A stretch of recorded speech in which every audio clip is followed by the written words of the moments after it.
우리나라의 최저임금이 10,000원이라는 게 도대체 어느 정도 수준이냐라는 거죠. OECD 국가 27개국 중에서 1등입니다.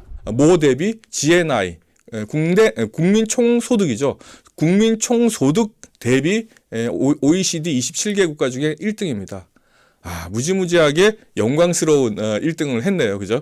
과연 이렇게 1등을 급진적으로 만들어 놓은 이 상황, 이 경제 상황이 과연 바람직한 것인가에 대해서는 뭐 여러 가지 뭐 의견 충돌이 있을 수가 있겠지만 지금까지 상황으로 봐서는 그다지 좋아 보이지는 않습니다. 왜 그렇습니까? 단기 알바 자리를 제외하고 딴적인 단기 알바죠. 주당 15시간 미만짜리 일자리를 제외하고 늘어난 일자리가 거의 없습니다. 저도 어떤 판단을 하게 되냐면은 진짜 저희 사무실 같은 경우에도 커피 심부름만 해야 하는데 이 친구한테 주휴수당까지 주면은 보세요. 주휴수당까지 주면 어떻게 되면 최저임금이 한 176만, 한 180만 원 정도가 돼요. 그러면 180만 원만 들어가나요? 아니죠. 사용자 같은 경우는 사용자 부담금의 4대 보험료가 있어요. 그러면 거의 200만 원 지급하는 거예요. 이거를 연으로 치면 얼마가 되죠? 한 달에 거의 200만 원 되니까 2,400만 원이에요. 2,400만 원에서 2,600만 원, 퇴직금까지 감안을 하면 거의 2,500만 원. 최저임금을 지급하는 사람한테 2,500만 원이 지급되어져야지 된다는 거예요. 그 최저임금을 지급하는 친구 같은 경우는 어떨까요? 능력이? 업무에 투입할 수 없는 수준의 초짜겠죠. 그죠?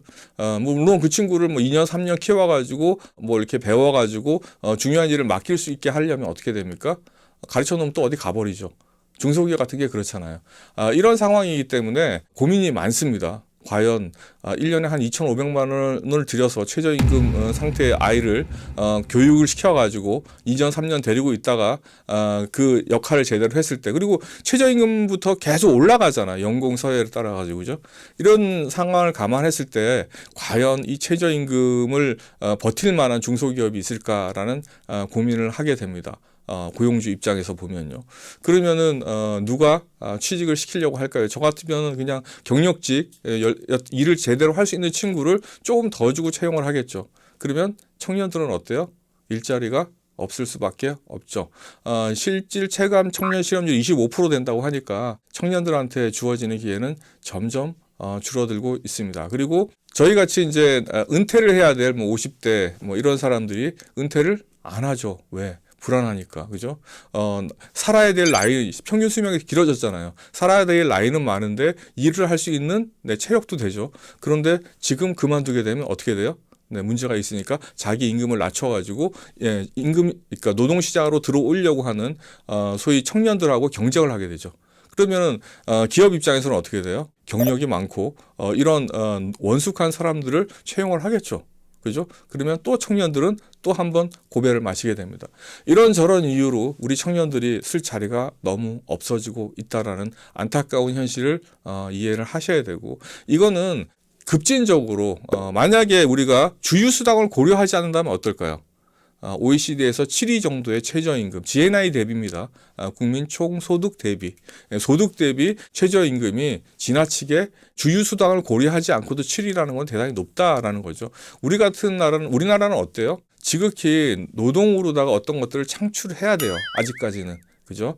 물론 고급 노동력을 통해 가지고 창출하는 대기업이라든지 뭐 이런 기업들은 해당이 없어요. 그렇지만 대다수의 노동자들은 어때요? 이 최저임금이 걸려 있어요. 어느 정도 수준이냐면 이 최저임금에 걸려 있는 노동자가 전체 노동자의 한 30% 정도가 된다고 해요. 이 최저임금을 올리는 거에 따라 가지고 그 위에 있는 단계의 임금 소득자들도 높여줘야 되잖아요. 이런 거를 감안했을 때 중소기업의 경쟁력은 없어지는 것이다. 오히려 대기업을 소위 말해서 좀 이렇게 좀 세금을 더 많이 때리고 좀 더 어렵게 하고 중소기업을 육성하려고 하지만 사실상 이 최저임금 제도는 누구를 어렵게 하는 제도다? 중소업자들을 대단히 어렵게 한다. 특히 자영업자들 같은 경우에. 특히 뭐 편의점 알바 자리가 거의 없다고 그러잖아요.